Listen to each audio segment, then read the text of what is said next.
नमस्कार, मैं हूं देवांजलि मोइत्रा। अभी एक मुसीबत से भारत निपट ही रहा था कि इसी बीच एक और आफत ने भारत में दस्तक दे दी।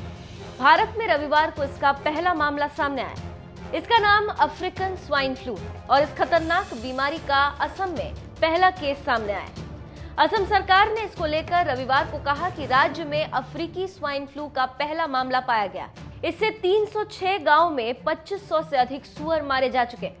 विशेषज्ञों की माने तो ये आसानी से इंसानों तक भी पहुंच सकता है। चीन में ये प्रकोप पहले से ही चल रहा है, जिस कारण वहां के करीब 40% सुअरों का सफाया हो चुका है। शुरुआत में खुले घूम रहे सुअर ही इसकी चपेट में सबसे पहले आए हैं। उसके बाद ये फार्म तक पहुंच गई।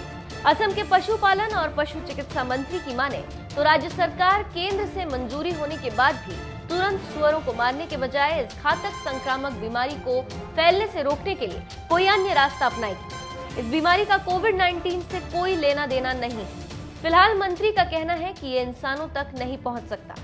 फिलहाल उन जगहों की सुअरों को खाने में खतरा नहीं है जहां ये इन्फेक्शन नहीं। तो आप समझ सकते हैं कि कैसे एक पर एक बीमारी भारत को रौंद रही। अभी तक कोरोना से भारत में लगभग 42,000 से ज्यादा लोग संक्रमित हैं। तो वहीं कोरोना से अब तक 1300 से ज्यादा लोगों की मौत हो चुकी है। इसी बीच अफ्रीकन स्वाइन फ्लू का भारत में हमला करना सदमा पहुंचा रहा है। अभी तक इस खतरनाक बीमारी का असर सिर्फ जानवरों पर है, लेकिन अगर इसने इंसानों पर असर दिखाना शुरू कर दिया तो आप समझ सकते हैं कि क्या होगा।